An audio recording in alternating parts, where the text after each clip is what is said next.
Okay, so back in 2016, Brexit became a thing. And then in 2020, it became an enforced thing.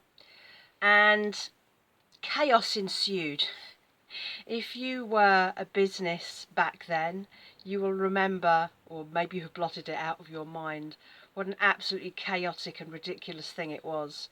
One of the things that I had to negotiate as a small business was the IOSS numbers. And back then, it wasn't quite such a concern because I was only selling through Etsy.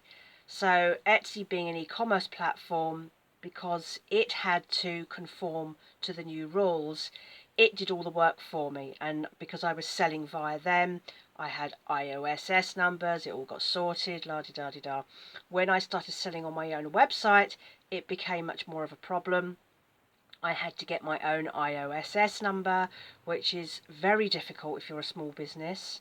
But because I was selling on Shopify, there were other linked partners.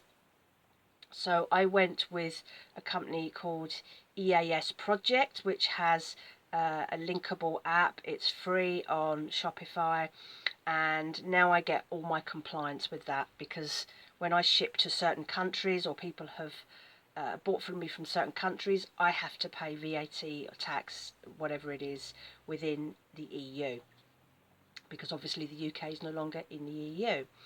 And that has ticked along, kind of, I suppose it's worked.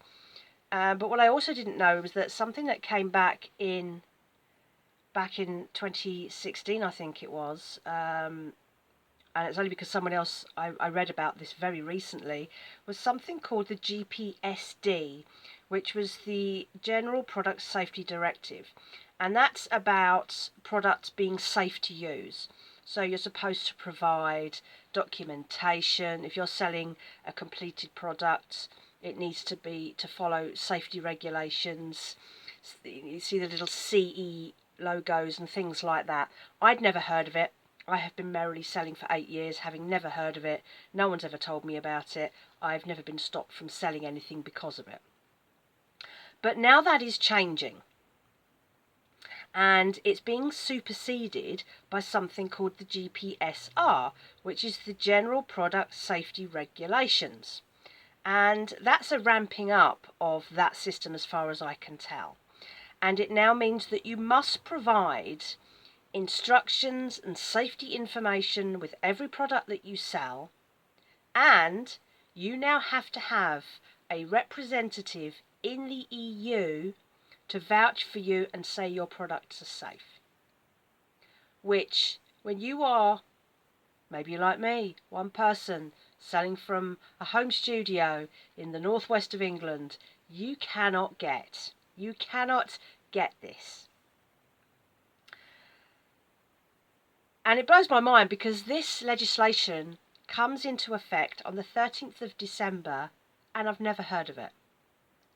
Not that it would matter, because I can't comply with it. It's as simple as that. Me and many, many, many businesses cannot comply with it. Because the UK is now out of the EU, it means if I want to sell to EU countries or to Northern Ireland, who apparently are part of that as well, I can no longer sell to them from the 13th of December. Now, given how chaotic getting the IOSS system in place was, and the complete lack of information that was coming out of the government to enable anybody to get this system in place on time, I don't know how long this is going to take for it to filter through.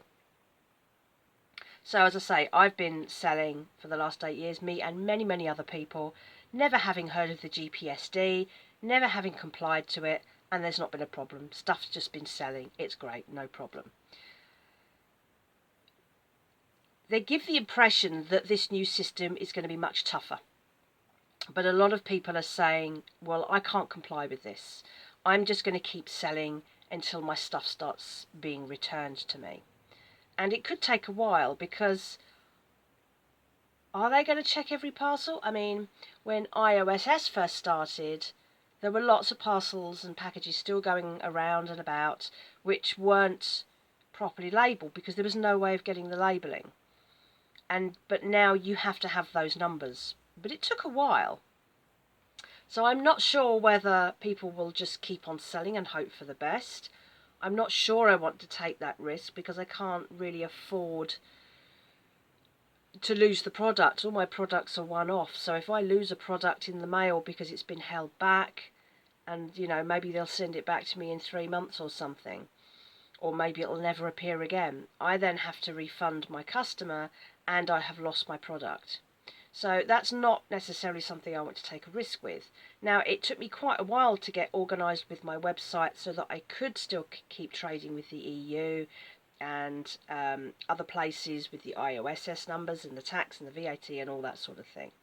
And it's expensive, so I don't tend to sell very much to countries that do have a tax compliance, but when I do, and the EAS project system, which is attached to my Shopify store, then bills me for whatever the tax is, it can be £3 or £4 a product. And when some of my products are only £3 or £4 to start with, it's ridiculous. Anyway, so I feel like I'm now in a situation where from the 13th of December, I am going to have to shut down my Northern Ireland and EU product sales channels. It's not an enormous impact on me because I don't sell an awful lot to those places. I sell a few things over the course of a year. It doesn't affect me selling further afield, so I still get my sales from outside of the EU and the USA and whatever. But again, it's not an enormous number of sales. The continual rising costs in shipping and postage and all that sort of thing is crippling sales. So most people cannot justify, someone buys a zip from you and they live in Australia and it's going to cost them 3 times the price of the zip to get the zip. Maybe they just don't have zips in Australia, I don't know. But I do still get sales from very far afield, from very small items, very low-priced items, and they're paying a lot of money. And that's why I've left all those things, like the haberdashery items, on Etsy, and that's what my Etsy store now does. Because that will cover me for all those things. So I'm at a loss, really. I guess that I'm just going to stop selling to those places, watch what's going on. I'm getting my information from YouTube and Shopify community boards and places like Reddit, where there are lots of small businesses all having conversations about this. And I don't really want to take the risk with my products because it's not like I can take the hit. So I feel more like I will shut down selling to those places and then just monitor and see what happens. Because all the time you feel like this is just a way to stop small businesses selling again if you can't comply. Because it's slightly different when you're a small business doing similar things to what I do. Because whereas you would have to get your compliance on every single thing that you sell, when you make things from component parts like jewellery, so I'll get my clasps from one place, I'll get my chains from another, because they are small items and they come from all over the place, that then makes me the manufacturer, because the final thing all comes together by me. But then I need to then assert that what I am selling, what I've made from those things, is safe to use. I mean, okay, is it safe? I mean, children could dismantle this and swallow them, but they're not for children, so I don't know. I'm at a loss, really. I don't know what else to do except shut down those aspects of my sales. As I say, it's not going to be an enormous problem for me, but there are some shops that are going to be massively hit by this. There's a chap who's been posting videos. He's in Northern Ireland, and they are absolutely crippled. But he's been going through some of his products, and he's seen that there are EU partner stickers on some of the products that he sells. He sells new, he sells second hand, he does the lot, he does everything. And he's seen some of these actual EU stickers on the bottom of some of the products, and he's researched them, and they're fake. So you've got the information, and it gives a company name, gives a place and an email or a phone number, and he's tried to contact those companies, and they're all fake. So there will always be people circumnavigating the system, and I think that this directive is designed to try and stop the flow of dangerous substandard products coming from places like China, but they're hitting everybody. You know, if you don't want dodgy products coming in from China, enforce the product legislation for China. Don't enforce it for people like me just trying to sell to Joe Bloggs who lives in France or something. It just hits everybody, and for big companies this is no problem. If you're IKEA or I don't know, Amazon or whatever, no problem. This is easy. You just do your paperwork. You've probably got your EU partners anyway because you'll have your branches all over those places. You're done and you keep on selling. But for people like me, small companies, we are basically screwed. So I just wanted to put this out so that if you are in the EU or you are in Northern Ireland and you want to buy something for me, please do it as soon as possible, because I'm going to have to shut down certain aspects of my business before, or on the 13th, Friday the 13th. Isn't that ironic? Yeah, so it's just a little warning really, and it's just another frustration for small businesses. I mean, I've always prided myself on being a UK-based small business and selling to the UK. But the problem is that we have such a massive influx of products from abroad, we are always priced out the market. There's always someone selling a bit cheaper. Maybe this will help, maybe this will slow things down a bit. I can't see it happening somehow, and with cost of living crisis, people don't want to buy stuff. It's just another in the set of challenges, so I just thought I would post that up there as my little bit of frustration with this. I spent yesterday, I don't even know how this came up. It came up, I think I was looking at my this YouTube channel and looking at my home feed and seeing if anything new had come up, and there was a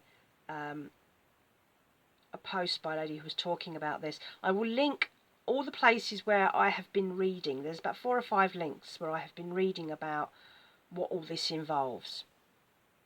Now, through EAS, which is where I do my IOSS numbers and things and my tax compliance for selling into places with tax barriers and stuff, they do offer a service where I can comply, I think, maybe. I don't think it was entirely going to work for me, but it's going to cost me an amount of money per year.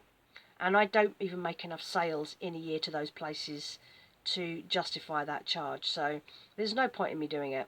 Anyway, I will list below in the show notes all the places where I've been reading. There's a Reddit board, there's the Shopify discussions board, which has only one stream. But I haven't seen anything about this until yesterday. There's no, I don't read the Etsy message boards anymore because, it just does your head in. But there's been nothing flagged up on the main page on the dashboard where they normally tell you about stuff like this. Nothing at all. Shopify hasn't been talking about it. I haven't seen it in the news. It just seems to be just going under the radar, which is fine if you're just, you just go about your normal life. But if you are an SME or a micro business, good luck to you. Anyway, I just thought I would post that up because I'm sure there are loads of people like me who have never heard of this, didn't hear about it 8 years ago either for the GPSD, and now it's already going to be superseded by something else we've never heard of. There is no system whereby small businesses are contacted and told, hey, did you know this was happening? You just, I don't know. Anyway, so that's it. That's my jolly update. I'm posting out this quick because if there is anybody out there living in the EU or Northern Ireland wants to buy, you need to get in there now, because I'm going to have to stop my my sales channels. Sorry about that. It's just ridiculous. Talk to you soon. Bye bye.